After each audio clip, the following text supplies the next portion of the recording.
Olá, olá pessoal, Marcos Petri aqui em um desses vídeos mais caseiros, mais diretos com vocês, porque nós precisamos comemorar e falar sobre a data do dia 15 de outubro, dia de ontem.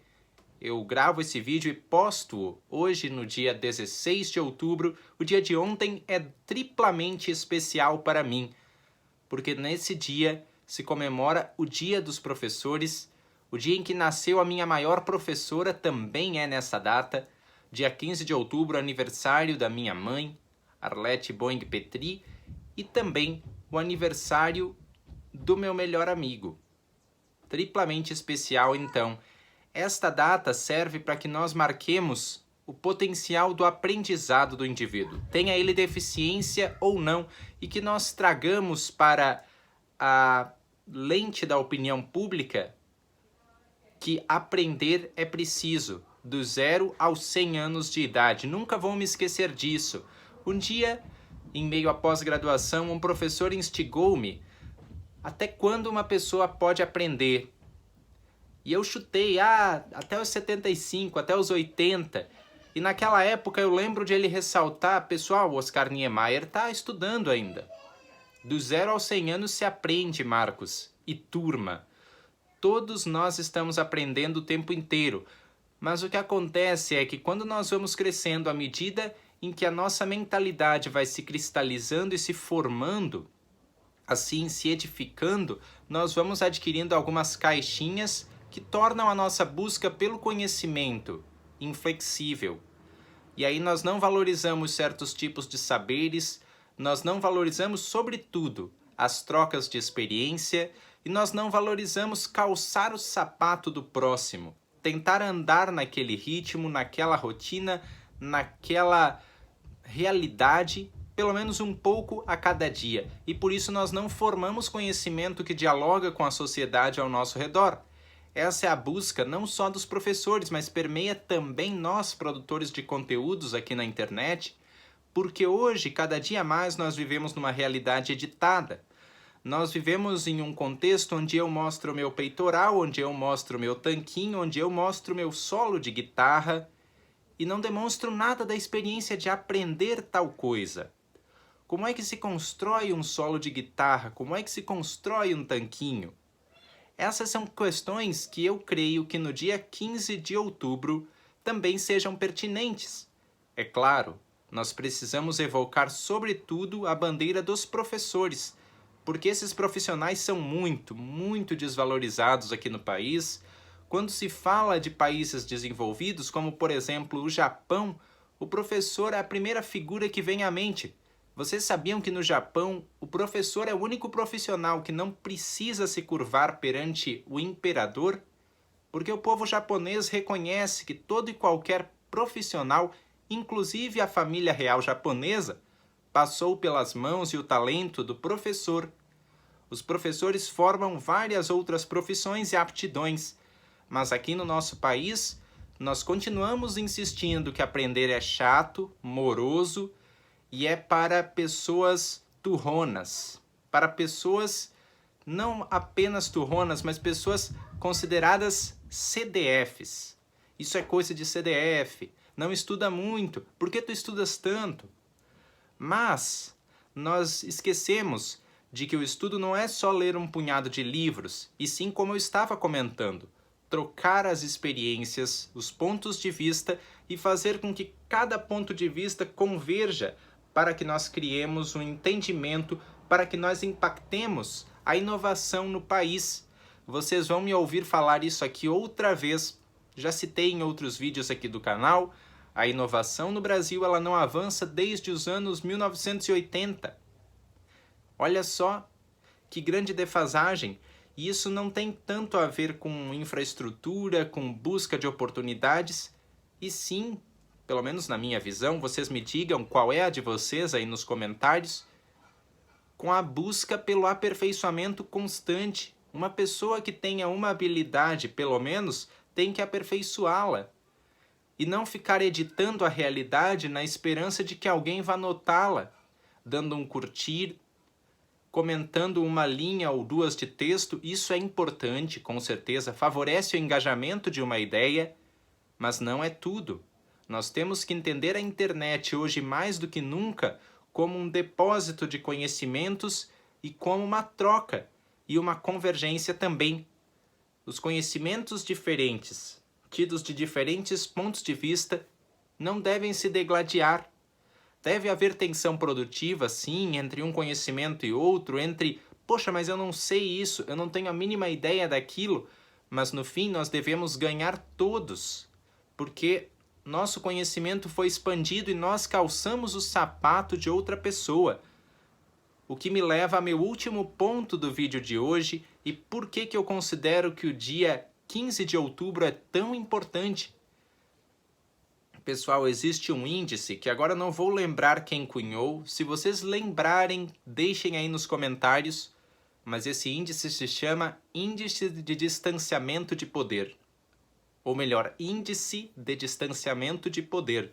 Ou seja, o quanto pessoas de áreas diferentes da sociedade, em diferentes níveis hierárquicos, se dispõem a trabalhar juntos pela solução de problemas em comum.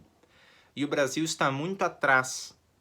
Se nós considerarmos outros países, o Brasil está muito atrás.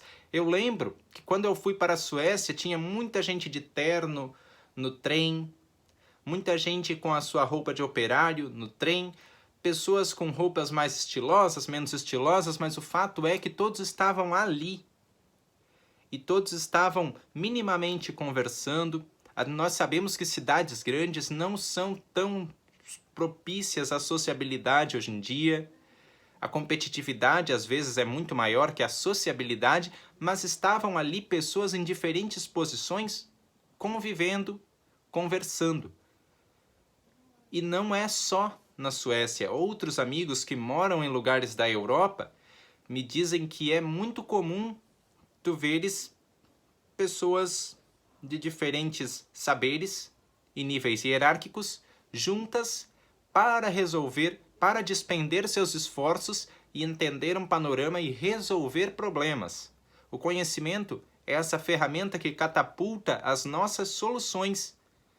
E aqui no Brasil, talvez o nível dispar que nós tenhamos de resolução de problemas por diferentes pessoas é que justifique por que o professor é tão desvalorizado e por que ainda mais, a postura de aprender sempre é desvalorizada. Por que chega uma hora na vida em que o brasileiro tende a olhar e dizer: cheguei no platô, daqui eu não vou sair. Certo, as pessoas podem dizer: olha, eu não vou mais estudar matemática porque cheguei ao topo. Eu não vou mais fazer triatlon porque cheguei ao topo. Mas a postura que eu escolhi elucidar aqui não é tanto isso, é dizer assim: não quero mais saber de triatlon, tenho raiva de quem sabe disso. Essa postura, sabe? Nós podemos escolher mudar de área, nós podemos escolher parar com a busca pela proficiência em certa área, mas nós não podemos dar as costas a essa área do conhecimento. Porque assim nós damos as costas à resolução de problemas, à facilitação da nossa vida.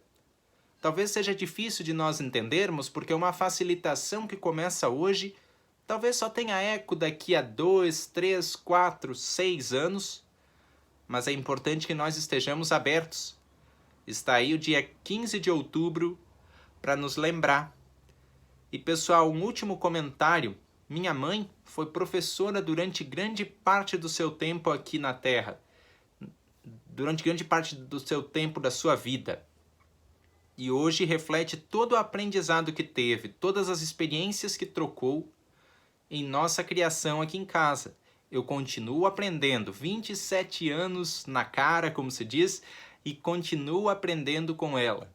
Continuo ensinando a ela também, assim como meu irmão o faz. Esse aprendizado, ele tem que fluir. E não há que dizer: eu não vou aprender isso, eu não vou aprender aquilo. Eu talvez não absorva o conteúdo com tanta acurácia quanto gostaria, mas nunca virarei as costas para o aprendizado. É do 0 aos 100 anos.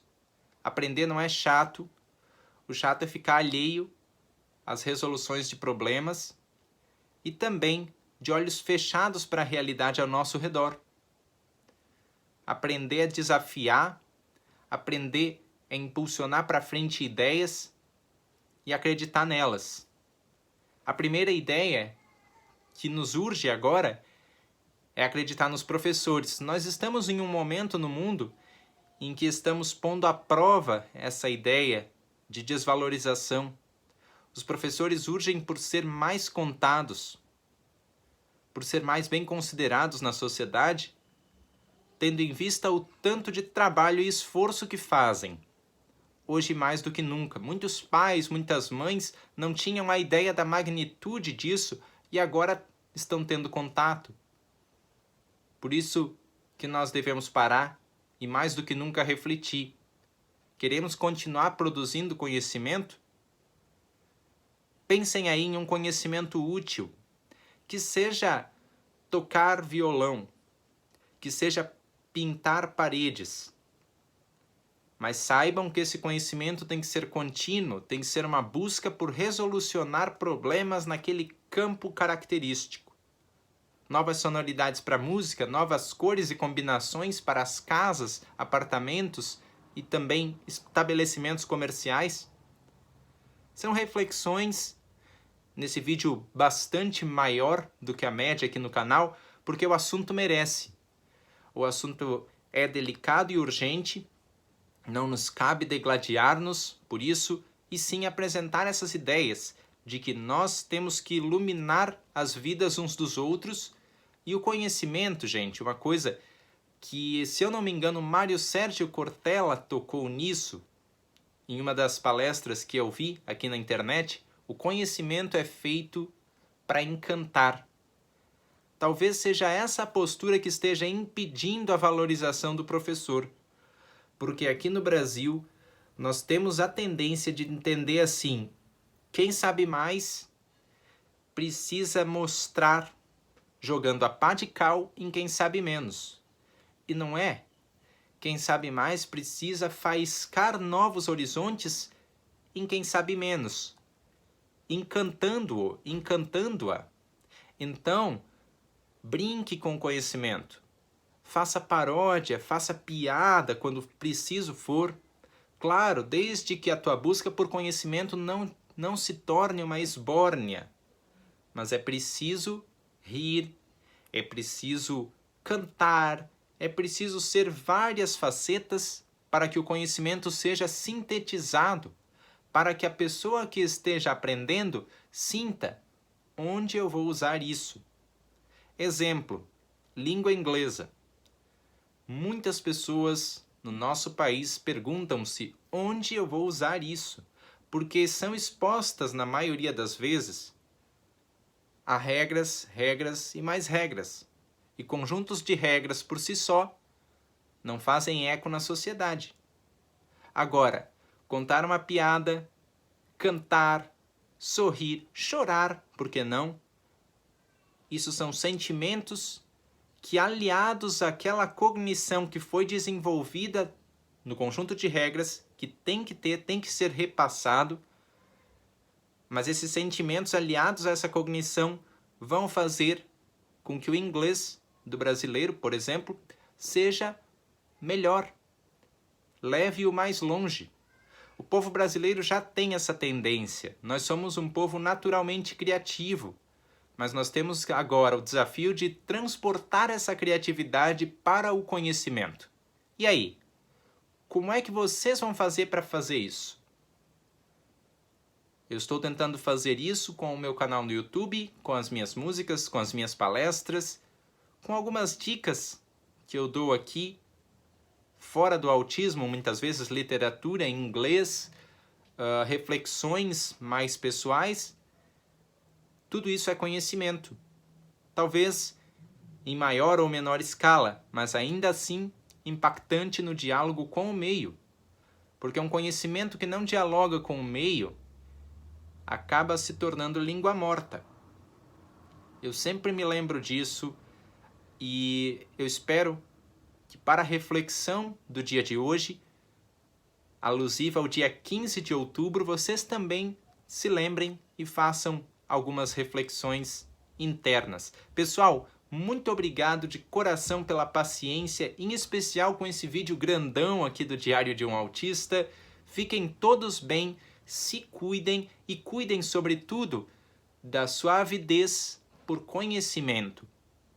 Seja ele grande, seja ele pequeno, seja ele complexo, seja ele mais explícito. Mas busquem, por favor. Utilizem dessa tecnologia fantástica que nós temos, dessa gama de recursos, para sintetizá-lo e fazê-lo trabalhar para vocês. Tá certo? Um grande abraço, até um próximo vídeo aqui do Diário de um Autista. Tchau!